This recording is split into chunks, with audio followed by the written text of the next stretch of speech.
José Eduardo Laloni é vice-presidente da Ambima e presidente do Fórum de Estruturação de Mercado de Capitais da entidade. Ele também é executivo responsável pela área de investimentos do Banco ABC Brasil e membro do comitê executivo desde 1991. Laloni também é formado em administração de empresas pela FGV e acumula mais de 3 décadas de experiência no mercado financeiro.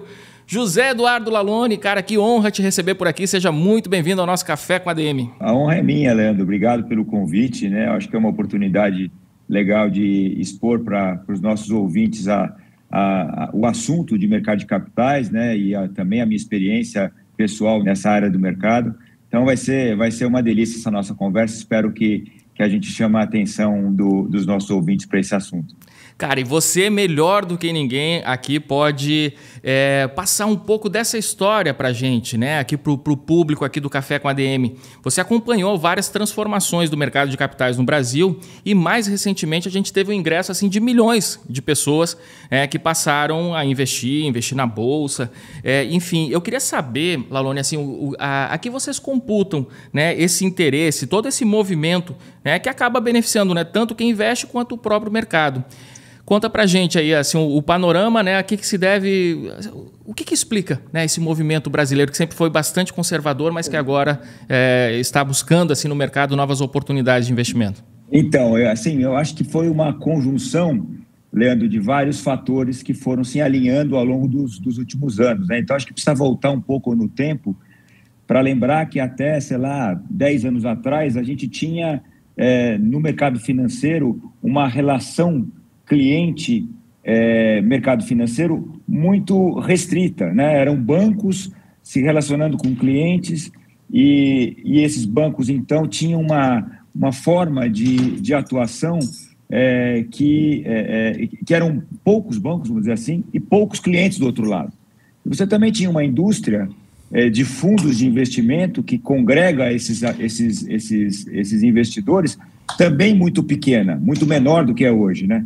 Então, o que acabou começando a acontecer de uns 10 anos para cá foi o surgimento de uma nova indústria de gestão de recursos, né? Então, as casas de investimento independentes, plataformas digitais que começaram a atrair a atenção das pessoas mais jovens, e acabou que a gente criou um momento no mercado onde você tinha muita gente querendo entrar no mercado financeiro e os players, que a gente chama, né, os participantes do mercado, foram começando a se diversificar. Então, as assets dos grandes bancos foram gerando vários gestores de recursos privados, independentes dos bancos, e começaram a surgir corretoras que se estruturaram melhor para atender os clientes.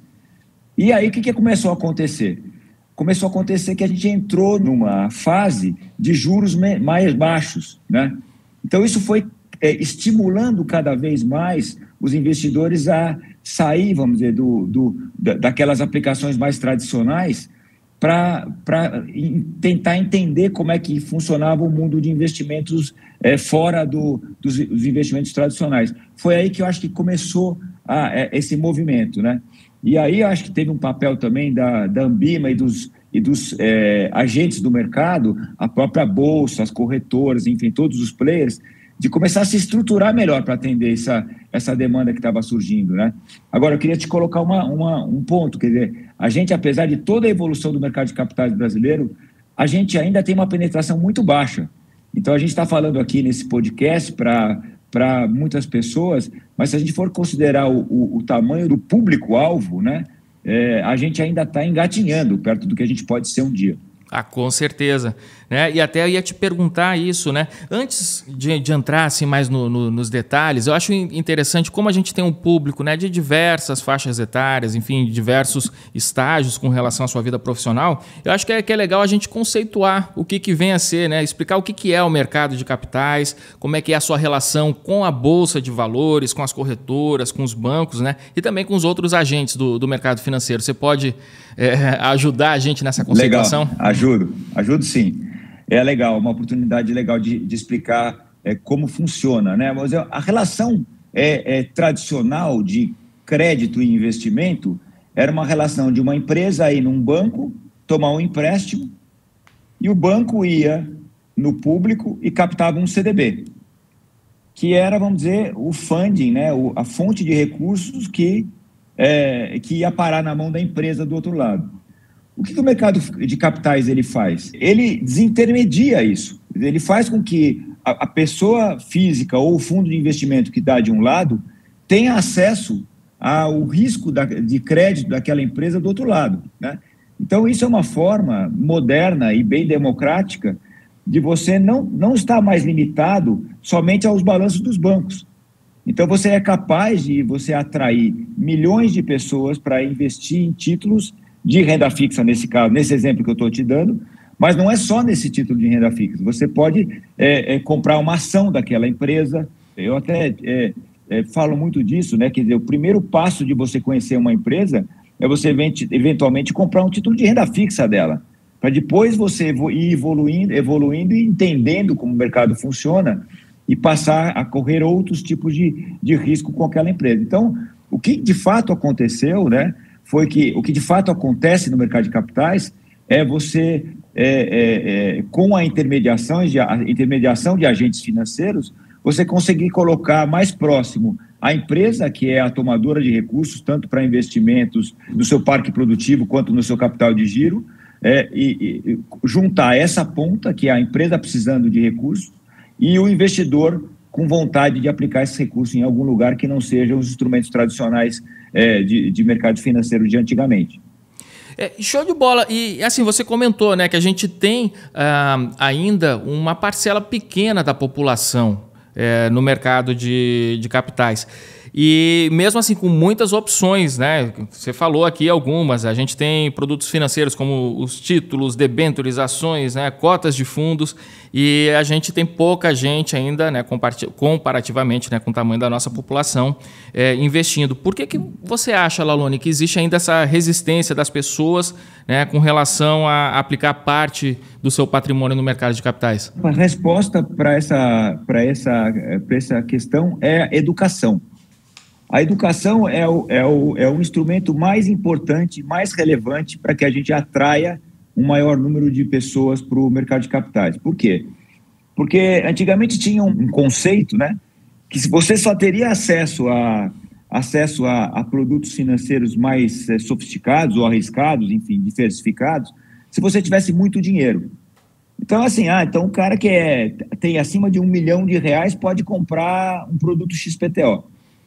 Só que o conceito veio mudando à medida do tempo e que mostra o seguinte: se eu sou uma pessoa de 30 anos de idade, estou começando minha vida, sou um profissional liberal, estou em qualquer setor da economia e começo a acumular algum recurso, essa é a hora de eu me educar para ter à minha disposição uma vasta gama de tipos de risco de riscos financeiros, né? De uma ação a um derivativo, a um fundo de investimento, a uma debênture, por exemplo. Por que isso?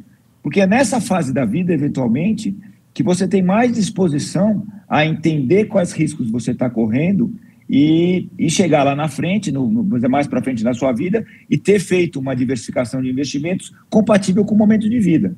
Então, acho que a resposta é educação financeira. E, nesse sentido, eu acho que vocês estão fazendo, né, um serviço excepcional, que é trazendo para milhares de ouvintes nossos hoje a oportunidade de entender como funciona isso, né? Então, eu acho que a forma moderna da gente aplicar dinheiro é entender que tipo de riscos a gente está falando. Por exemplo, né, existia um paradigma que é assim, renda fixa é renda fixa. Então, se eu tenho 1 hoje, eu tenho 1,1 amanhã. E a gente sabe hoje que se você comprar um fundo de renda fixa, que tem papéis mais longos, que tem, enfim, uma estrutura de ativos diferenciada, esse fundo, por exemplo, ele pode oscilar para baixo, ou seja, você pode ter uma oscilação negativa num fundo de renda fixa, que para uma pessoa que não é educada nesse setor, pode parecer contraditório. Falando, mas como é renda fixa? A renda fixa só sobe.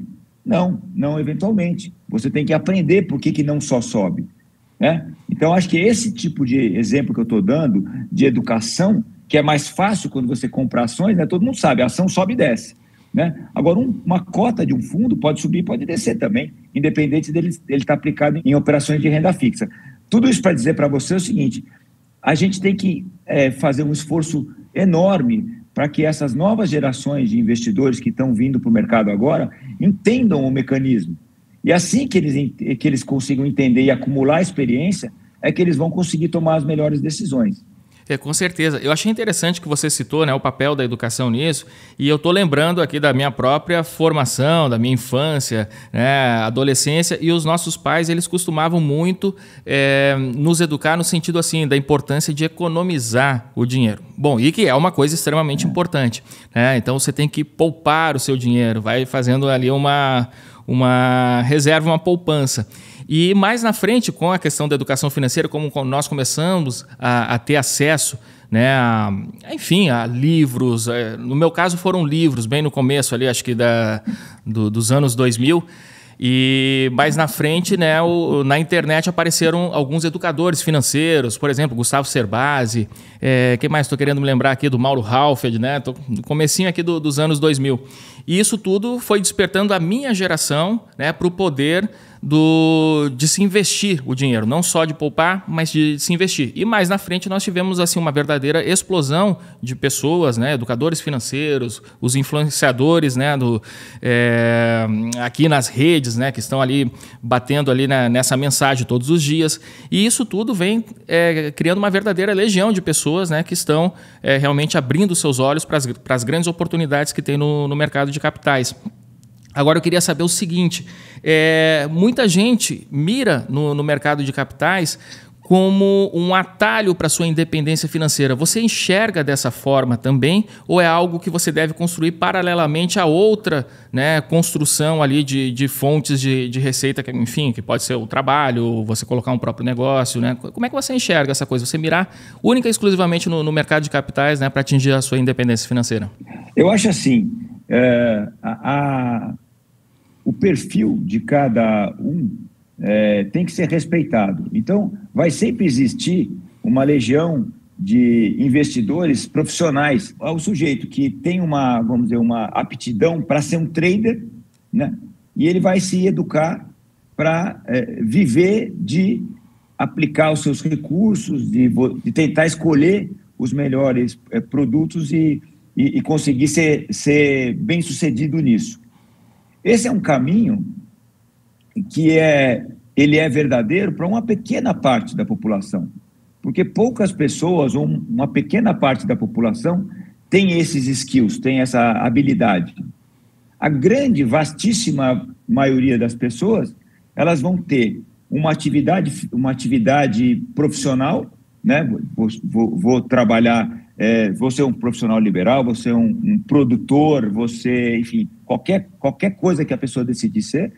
E à medida que ela vai começando a acumular recursos, que é o objetivo de todo mundo, né? A gente ter, vamos dizer, uma segurança, uma poupança que se sirva de paraquedas para situações incertas, né? E mais para frente, que te possibilite, eventualmente, fazer outras coisas da sua vida, tentar mudar de objetivo, que eu acho que é uma verdade para as gerações que estão chegando, né? Ninguém mais vai pensar em ter uma vida parecida com a minha, por exemplo, de ter ficado 30 anos numa mesma instituição, por exemplo, né? Eu acho que essa é a perspectiva de todo mundo, né?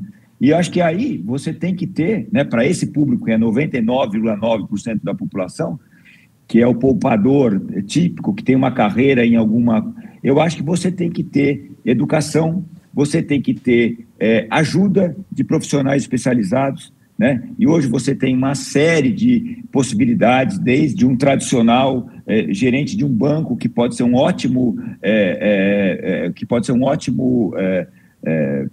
gerenciador, que vai te ajudar a fazer isso, até um influencer, até uma pessoa que esteja numa rede social. Eu acho que tem espaço para todo mundo. O importante é que a gente tenha a capacidade do indivíduo de julgar quem é para ele a melhor opção, né? Então, acho que esse é o importante. E isso, a gente volta para a educação.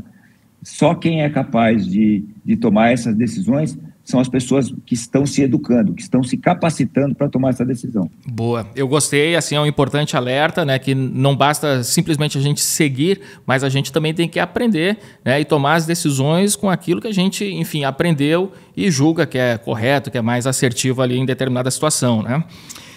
Boa.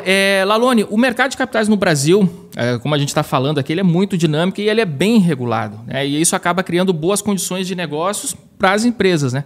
Por exemplo, em vez de pegar um empréstimo bancário com juros de mercado, essa empresa pode fazer uma emissão de debêntures, né, que é bem mais barato, ou também pode fazer uma oferta pública de ações.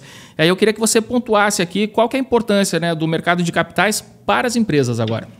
Então, isso é uma coisa que é um tema que me apaixona, porque toda a minha vida eu trabalhei uma grande parte da minha vida fazendo o trabalho tradicional de visitar as empresas e oferecer produtos financeiros para ela de uma forma fora do ambiente do mercado de capitais.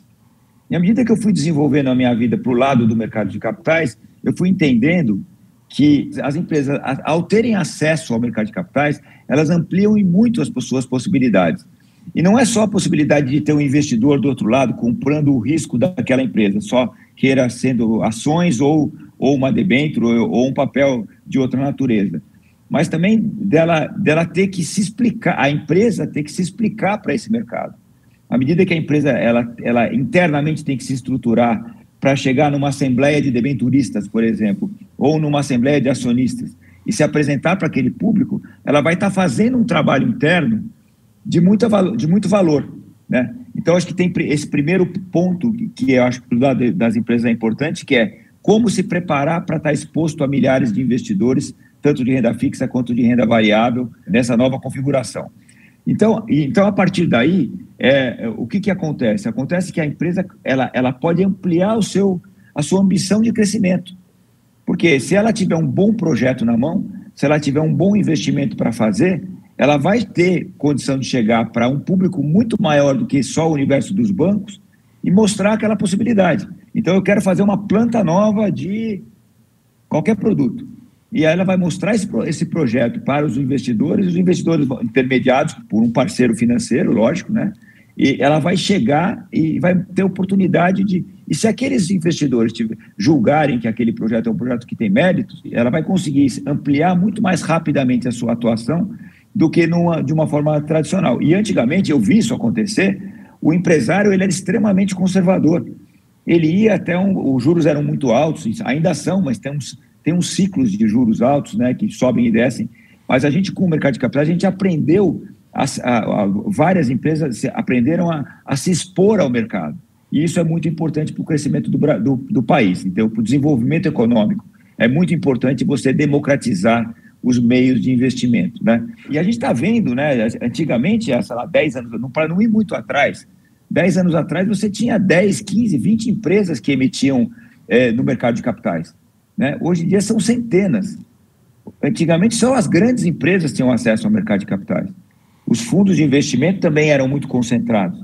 Então você tinha grandes empresas de um lado e grandes fundos de investimento do outro. Agora não, agora você tem um universo de gestores, você tem um universo de pessoas físicas comprando papéis de renda fixa e renda variável nas corretoras. Esse público, e tem o mercado secundário, que eu acho que é uma coisa que a gente pode falar depois, né, que ajuda você a entrar num papel longo e sair no meio do caminho, por exemplo. Então eu acho que a gente tem uma possibilidade com isso de atrair centenas ou milhares de empresas novas que topem, vamos dizer, as regras do mercado de capitais, que não são poucas, né, para que acelerem seus investimentos. E a gente imagina, né, que a gente que quer ver o Brasil crescer rápido, né, você ter essa possibilidade da empresa chegar em acelerar um projeto de investimento é uma coisa importante. Com certeza, né? E isso também é algo que acelera os próprios processos da empresa. Acelerar, eu não vou mudar aqui o termo, melhora drasticamente, né, todos os processos da empresa, porque a empresa tem que cumprir uma série, né, de pré-requisitos, né, requisitos de governança, enfim, e do próprio propósito. De transparência, de se comunicar com o mercado com regularidade. o mercado é muito duro com isso. Então, se você é uma empresa que começa a ter, vamos dizer, problema de transparência, de não falar tudo o que está acontecendo, o mercado te pune, te vende, os seus títulos caem de preço. Então, você aprende com isso. Eu acho que esse é que é o mecanismo que faz as empresas avançarem. Exato, né? E isso serve também de exemplo e de referência para as empresas de menor porte, que também tem que seguir, né, as melhores práticas para poderem, né, crescer. Muito bem. Inclusive, ainda nesse assunto, né, o próprio governo federal ele também emite títulos públicos no mercado, né, que são os títulos do Tesouro Direto. Qual que é a diferença, então, nesse caso, Laloni? Já que o governo, né, além de ser emissor da moeda, ele também tem maior controle, né, sobre os prazos e os juros. Para não entrar muito na tecnicidade, para não ficar chato para quem está nos escutando, o título do governo é como se fosse a base de tudo, né? Então, quanto ele paga e por que prazo ele capta é o básico. Então, as empresas vão ter que partir daí para fazer sua própria curva, que a gente chama de curva de juros, né? A curva de juros nada mais é do que a comparação de quanto que um título público paga para quanto uma empresa privada paga, que sempre tem um spread sobre, porque teoricamente o título do governo é o título mais seguro de uma economia, né? E todos os outros títulos, eles são um pouco mais ou muito mais arriscados do que esse título do governo. Então, o que acaba acontecendo é que os títulos do governo, eles fazem parte desse mercado de capitais. Então, eles compõem uma carteira. Então, quando você vai lá comprar uma cota de fundo, você vai ver que lá dentro eventualmente tem um pedaço daquele fundo está investido em títulos do governo, que são líquidos, que podem ser vendidos a qualquer hora, muitos deles, tá certo? Então, eles compõem a carteira de um fundo de investimento, por exemplo. E também, se você for para o nível da pessoa física, a pessoa física nunca vai ter 100% de ações ou 100% de títulos públicos. Ela vai ter um pedaço em título público, um pedaço em títulos privados, vai ter um pedaço em ações. O que eu tento explicar aqui é que o título público é o começo de tudo, né? É onde as aplicações se balizam. Bom, e eu gostei aqui da explicação porque é uma verdadeira aula, né? Muita gente confunde, né? Assim, são tantos produtos que as pessoas acabam não entendendo, né, o que é cada um. E assim, então a gente vê como o mercado é dinâmico e volta e meia surgem novos produtos também. O mais recente deles, por exemplo, aqui é o Fiagro, né? Mas a gente tem também os fundos imobiliários, temos ETFs e também muitos outros, né, para todo e qualquer tipo de investidor. Você pode pontuar alguns aqui para a gente, Laloni, e assim, explicar as suas características também e a que tipo de público esses produtos se destinam? Legal. Eu acho que eu vou começar pelo Fiagro, porque o Fiagro é uma iniciativa nova, ela tem 1 ano que tá no ar, né? Basicamente é a mesma lógica do mercado financeiro, do mercado de capitais, aí só que você está juntando um público específico. Quem é o público específico? A cadeia do agronegócio do Brasil. O agronegócio, todo mundo sabe, é de uma pujança, de um tamanho enorme no Brasil, né? E vem ganhando muito espaço, porque a gente é um país que tem todas as condições e já somos, né, um grande produtor de alimentos. A gente atrai muito atenção, não só do Brasil, interna, mas externa, por conta da nossa capacidade e nossa produtividade no setor agrícola. E esse sempre foi um setor que eu acho legal comentar, que sempre teve um financiamento muito restrito. Eles eram empresas, empresários muito tradicionais também, captando nos instrumentos tradicionais de financiamento. A partir do momento que a gente começou a ter os CRAs, que são os recibos do agronegócio, e a gente começou a regulamentar a questão dos FIAGROS, que são fundos do agronegócio, você começou a possibilitar várias empresas do agronegócio que não olhavam para o mercado de capitais, começaram a ser atraídas dizendo, ok, a gente tem um ciclo longo de investimento, né? Um empresário que que planta numa fazenda, por exemplo, ele demora 1 ano para ter um ciclo total de transformar aquilo numa produção, vender aquilo no mercado. Então, ele precisa de capital de giro, ou então ele vai expandir seus negócios, ele vai construir um silo para armazenar sua produção. Então, toda essa cadeia produtiva está sendo dinamizada agora com os FIAGROS através do mercado de capitais, né? A gente já tem mais de 6 bilhões de reais investidos em FIAGROS, e é um setor que é um setor interessante porque a gente é muito competitivo na agricultura, né, em geral. Então, é um setor que pode, vamos dizer, gerar excelentes oportunidades para os investidores, né, se bem administrado. E da onde veio o FIAGRO, né? Vem da experiência que a gente teve de sucesso dos fundos imobiliários, né, que são fundos também que a gente chama de fundos de nicho, onde um setor específico começa a captar dentro de certas regras. Então, o fundo imobiliário, que começou mais atrás, ele ganhou um grande protagonismo no mercado, porque, além de tudo, ele é um tipo de investimento que a gente chama de híbrido. Por que ele é híbrido, né? Porque quando você compra um fundo imobiliário, por exemplo, que investe em aluguel, o aluguel não é uma renda fixa sempre, porque o imóvel pode estar desalugado. Então, entrando já no mundo do imobiliário, né, que é o segundo exemplo que eu queria te dar. Então, é um tipo de fundo que possibilita você, ao mesmo tempo, ter uma carteira de imóveis, tá certo? De vários tipos, né? Desde o desenvolvimento imobiliário, que está construindo um prédio, até uma renda de aluguel, vários tipos de produtos, mas que te possibilita ter o acesso à valorização imobiliária, né? Você está num prédio certo, num imóvel certo, na hora certa, que pode ser valorizado, e também uma renda, né? Que é o aluguel, que é... Eu acho fantástico também, os fundos imobiliários, eu sou um verdadeiro fã. Hein? Então, por quê? Porque ele junta essas duas coisas. Ele não é ação, que tem todo o risco de a empresa virar pó, vai no limite, porque você tem lá um imóvel, tem um prédio que está lá sendo administrado por alguém, e ao mesmo tempo tem o risco de você não estar alugado, ou estar alugado por um preço baixo, e por ciclos de mercado, né? Você pega uma época, sei lá, pandemia, né? Para dar um exemplo para todo mundo, que todo mundo vai lembrar bem, né? O que vai acontecer com os imóveis comerciais, né? São Paulo, né? Pô, Faria Lima, vai tudo ficar vazio, não vai. Então, essa expectativa toda gera oportunidade de mercado, né? Então, acho que essa é a beleza do mercado de capitais, né? Ele traz esse lado para perto do outro lado. Por exemplo, que eu ia até comentar sobre o perfil conservador aqui do brasileiro, falei um pouquinho aqui no começo, que a gente tem já uma boa parcela de pessoas que aplicam em renda fixa, né, e acabam indo para o mercado, né, de capitais em busca de outros produtos, em busca de um rendimento melhor. Então, aí eu queria que você pontuasse assim, quais são, continuando aqui, né, já que a gente está falando aqui de alguns tipos de investimentos, né, mas quais são os investimentos mais interessantes para quem está fazendo essa transição, tipo, saindo de uma renda fixa, né, e indo para uma renda variável? Então, assim, é sempre muito arriscado você tentar definir o perfil da pessoa, né, porque a pessoa... Todos que estão nos escutando, eles têm uma situação muito particular, sempre pessoal, né? Então, assim, a gente tentar recomendar de uma forma ampla um produto ou outro, eu acho que é uma temeridade, eu acho uma coisa muito difícil. Agora, o que eu acho legal de fazer? Existe uma coisa no mercado financeiro que é uma palavra horrível, que chama suitability.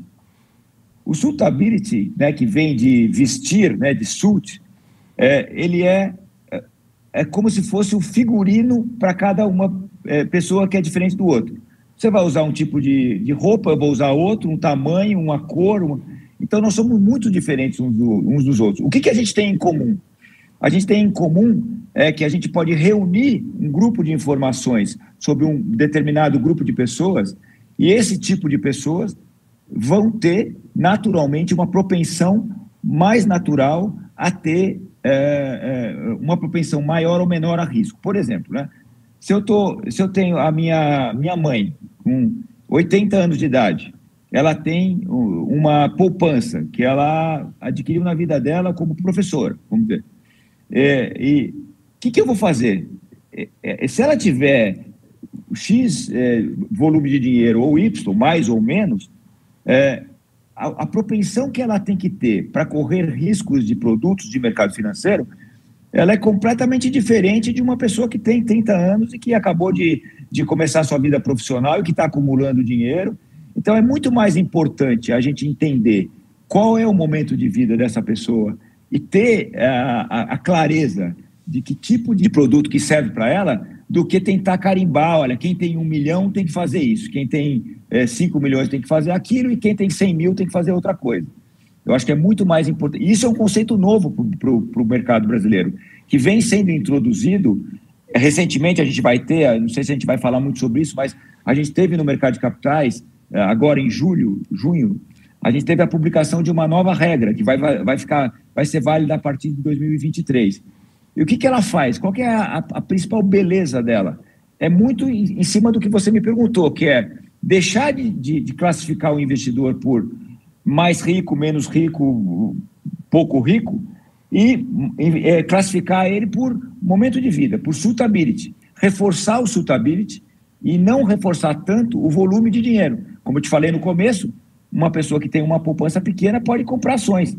Por quê? Por que ela vai ser condenada a não ter acesso a produtos de maior rentabilidade eventualmente? E se ela está num momento que ela pode correr o risco?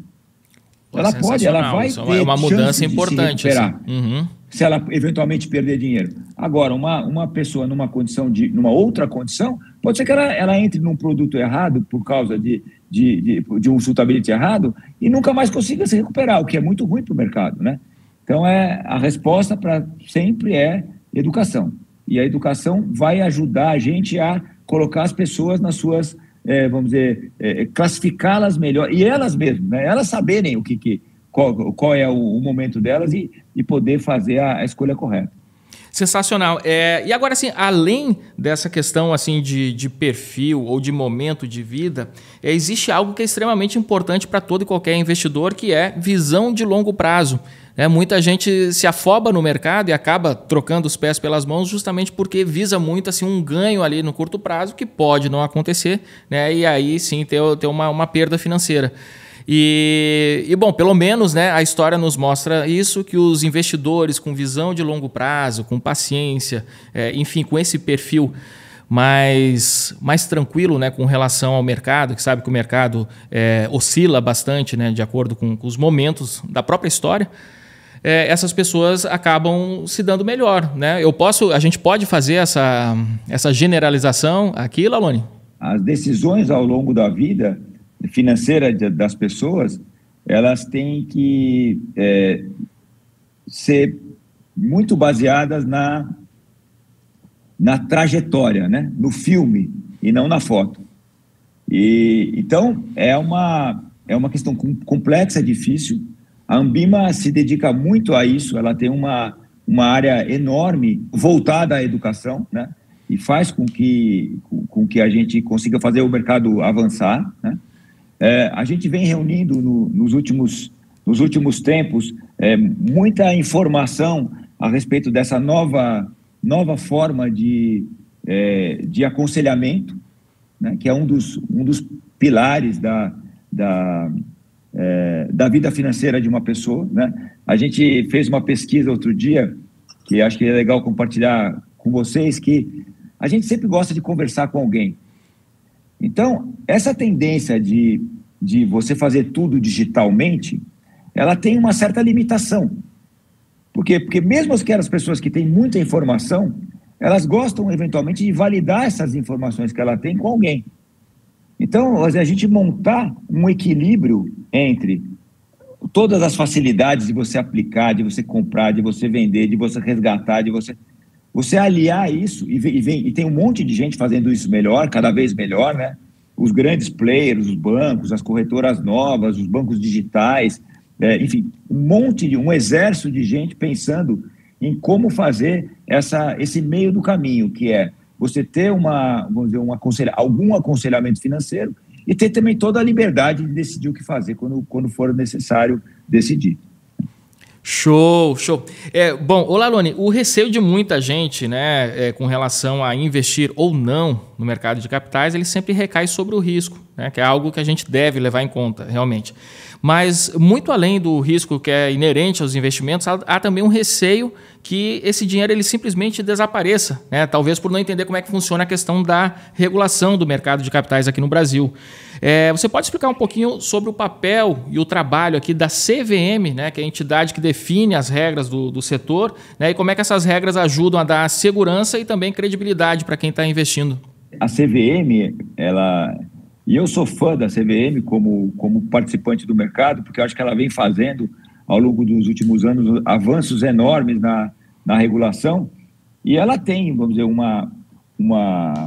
só para explicar para quem está nos escutando o funcionamento, né, ela também tem o auxílio de outras entidades fora da CVM para que ela consiga regular o mercado. Por exemplo, a Anbima, ela é parceira da CVM, para que a própria entidade, ou seja, o próprio mercado, que nós da Anbima, nós somos os representantes do mercado, dos fundos, dos bancos de investimento. Então, uma parte dessa regulação, dessa regulamentação do mercado é exercida também por esses convênios de autorregulação, por exemplo, o da Anbima. Então, como é que funciona a CVM? A CVM é um órgão, né, de governo, né? Ela é uma agência, ela não é uma agência, ela é uma entidade do governo que regulamenta o mercado de capitais, né? E ela regulamenta todos os seus players, ela regulamenta as empresas. Então, todas as empresas que têm um título emitido, seja de renda fixa ou de renda variável, elas estão sujeitas ao regulamento da CVM. E a CVM o que ela faz? Ela pega um produto novo, por exemplo, o FIAGRO, e vai lá e regulamenta tudo. Fala, como é que tem que ser o FIAGRO, quais são as limitações, quais são as informações que você tem que dar para o mercado. Então, a CVM do lado das empresas, ela é uma entidade que ajuda as empresas a trabalharem num padrão e dentro das regras estabelecidas, tá certo? Isso do lado do emissor, que a gente chama, né? Do lado do mercado financeiro, ela regula todos os fundos de investimento. Então, todos os fundos, todos esses que nós estamos falando, os FIAGROS, os fundos de investimento imobiliário, os fundos de DI normais, os fundos mais tradicionais, toda essa indústria de fundos, ela é regulamentada pela própria CVM. E um terceiro bloco de regulamentação são os próprios intermediários das ofertas, que são os bancos. Então, nós, bancos, vamos dizer, que somos os intermediários da oferta, que levam um papel de uma empresa para o investidor comprar, nós também somos regulados pela CVM. Isso faz com que toda a cadeia do mercado de capitais esteja regulada. E o que é isso, né? A CVM se preocupa muito em não dizer para você, para mim, o que eu devo comprar, o que você deve comprar ou vender. Ela se preocupa em fazer com que o mercado explique para o investidor o que está sendo ofertado, da forma mais transparente possível, mais segura. E agora, mais recentemente, ela está usando todos os mecanismos mais modernos de comunicação para ajudar o investidor, esse exército novo de investidores que a gente está tendo, para que eles tenham mais segurança. Lalone, a gente está tendo uma aula aqui com você sobre mercado de capitais, né? E está uma aula tão boa que até eu vou recomendar aqui para a turma, nos cursos aqui de mercado de capitais, escutem aqui esse podcast, esse episódio do Café com a ADM, que vai esclarecer muitos pontos aí para quem está aprendendo, né, sobre esse assunto. E, Lalone, para a gente terminar o nosso bate-papo, já que a gente está falando aqui de educação também e de aprender cada vez mais, eu queria saber qual que é o livro que você indica aqui para os nossos ouvintes para aprenderem mais sobre esse assunto que eu acho assim simplesmente fantástico, né, e que pode ser realmente um divisor de águas com relação à independência financeira, né, acúmulo de patrimônio. Conta aí para a gente, o que você recomenda?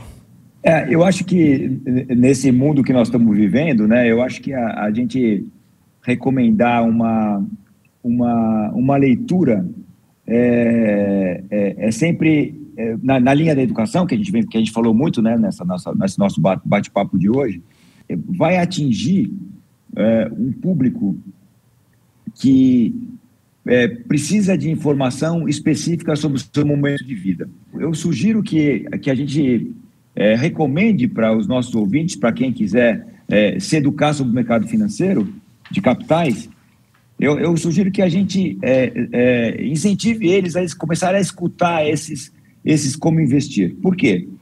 Porque o Como Investir, ele são pílulas de conhecimento sobre o mercado de capitais que vai desde do comecinho, né? A gente não consegue cobrir aqui em 40 minutos todos os assuntos. Então, vai lá desde, olha, o que é o mercado de capitais, como ele funciona, a parte mais teórica de como ele foi concebido, até falar de um fundo estruturado, de uma coisa mais sofisticada. Então, como sugestão, eu gostaria de incentivar os nossos ouvintes a escutar esse Como Investir da Ambima, que eu acho um negócio bem legal.